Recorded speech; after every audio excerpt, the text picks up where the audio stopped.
Good afternoon, everyone. It's a little difficult post-lunch. 2 o'clock is not the right time to speak, and I wouldn't like to be there. Today morning, I was told that the conference started about half an hour late because rain gods decided to bless Delhi once again.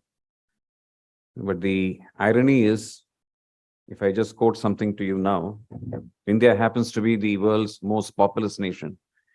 18% of the world's total population is from India. And people say that you have got only 4% of the world's resources. And scary scenarios are just put in saying that possibly 40% of Indians will not get potable water by 2050. And then it rains. And then we are held up. Streets are clogged. Tragedy is only 8% of the rainwater is utilized in India. This is truly a blessed country, blessed with abundance.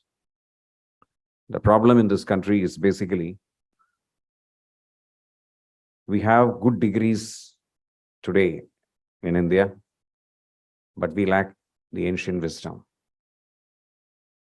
So before I get into what Indian Oil does, or just to give you an outlier about what Indian Oil does, because the time is about 10 minutes. If you look at South, from where I come from, and if you look at the major temples there, in front of every temple, there will be a pond. And there is a ritual, and that rituals are very important. And our elders were good enough to put in a ritual to say you have to take a dip in the pond before entering the temple. Why they just prescribe this? If you are asked to take a dip, you would make sure that the pond is neat and clean. If someone comes and lectures to you, you can come from home directly there, but then make sure that you don't put any kachra in that. When we would, at least Indians will be the first to do ulta. So there is a ritual. Now, where are those ponds? I believe Chennai had once upon a time 60 ponds. Today, nothing is available. And then we did talk about floods. And then we say there is water scarcity. I just leave those thoughts here. Now I speak about Indian Oil. 2046 is the dateline that we have given for net zero. I come from marketing division, and for my division, it is 2031. Much before sustainability, the word sustainability was getting discussed. Sometime in 2007, Indian Oil decided to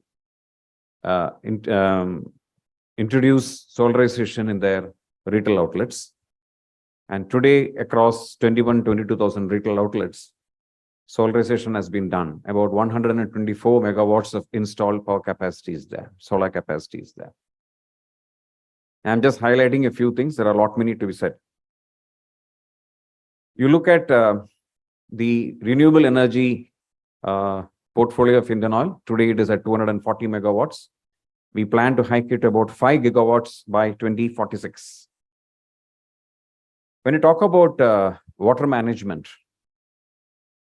we consume about 104 billion liters of water per annum. But 32% of that is basically wastewater, which is recycled. Then, when you look at the waste which is just generated and how it is treated and it is disposed, 91% of the waste are moved away from landfills. The wastewater recycling that we do, that is more than 90%. The national average today, as far as wastewater is concerned, is 1/3 of that. When we talk about ESG, we talk about a lot of inclusivity. So let me share certain statistics pertaining to that as well.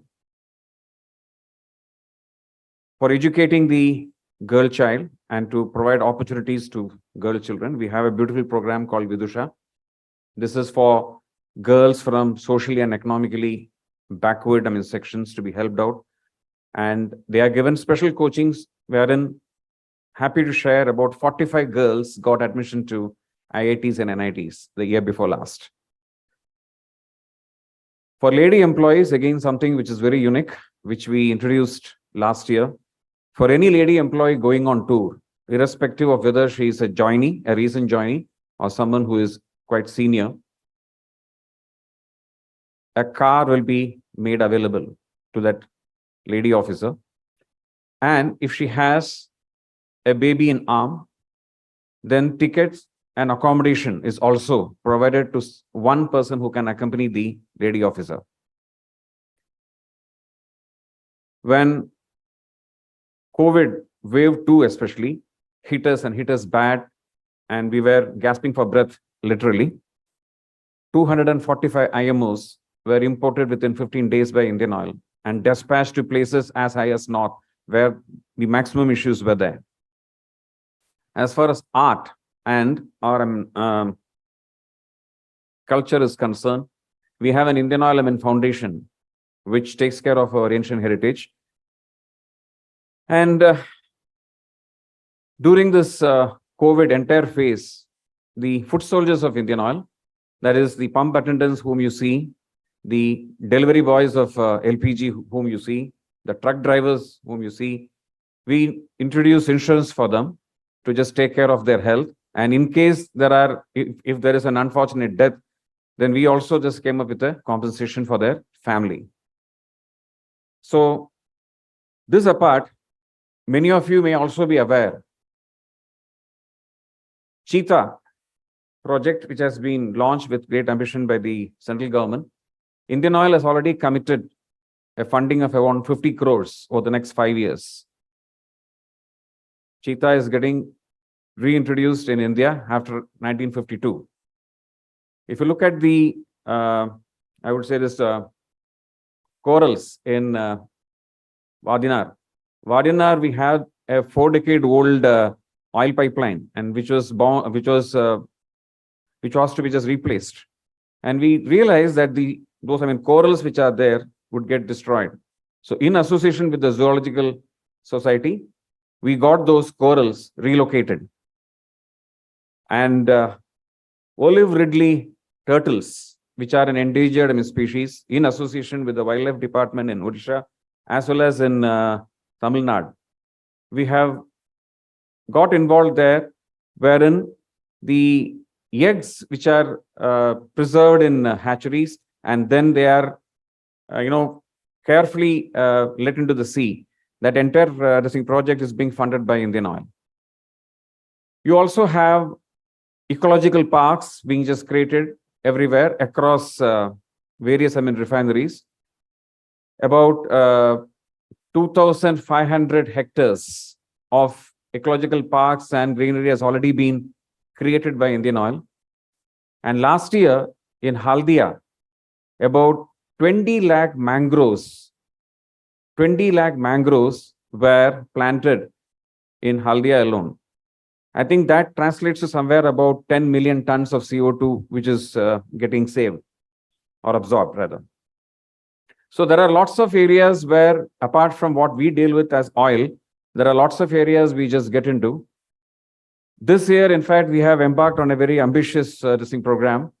We are in my division, marketing division, wherein in each of our locations which are there across India, rainwater harvesting, wherein we are aiming to have absorption of at least 150 million kiloliters of water being absorbed from our locations alone. That's a very ambitious target, but that is something which is doable. To give you a small example on this, India receives about 100 to 110 centimeters of rainfall on an average. And you look across, and if you were to name one city in India where you will say, when you just name that city, people will immediately say, "Arey yaar, pani ka to wahan par dikkat bahut hota hai." The name of one such city which will just come to mind immediately is Chennai. People in Chennai itself, they will say that pani ka bahut yahan par dikkat hota hai. Chennai receives around 140 to 170 centimeters of rainfall. Mumbai receives 240 centimeters. and London receives 70 centimeters. Do you hear about water scarcity there? So this is just to give you a perspective there. Taking that perspective, this year we are aggressively getting into rainwater harvesting to see that from all our assets that we have in marketing division, we absorb at least around 150 million kiloliters of rainwater. So that's the, I would say, an overriding goal that we have for this year. We also intend to plant around 1 million trees during this year, which would bring a savings of somewhere about 20,000 tons of CO2. And lastly, let me also share something which is quite beautiful. That is, there is a particular industry in India which actually uses recycled PET bottles.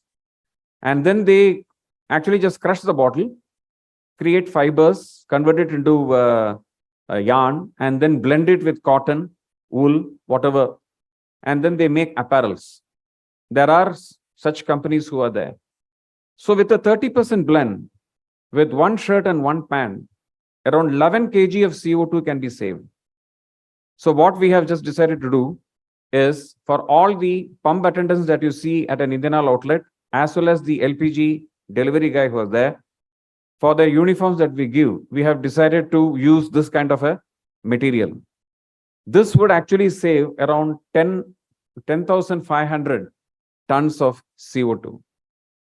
Something which I need to just give it to them, that itself will, if you just switch over to this kind of a resin material, will save 10,500 tons. Now you just look at it from another angle. For the school children who are there, and this is another area where we have just entered into, where we have decided to start engaging with schools, wherein you talk to the schools and tell them, for the uniform that you give to the kids, why don't you look at such kind of material? For a school which has a strength of around 2,000 to 2,500, the saving in CO2 will be to the extent of 25 tons. Each child can be told that you are saving around 10 to 11 kg of CO2 by wearing your uniform. I leave those thoughts here. Thanks, madam. And thanks for the patient hearing. I had to actually just, I had to actually cut through a lot of thoughts. This will take at least half an hour. But then, thanks for this opportunity.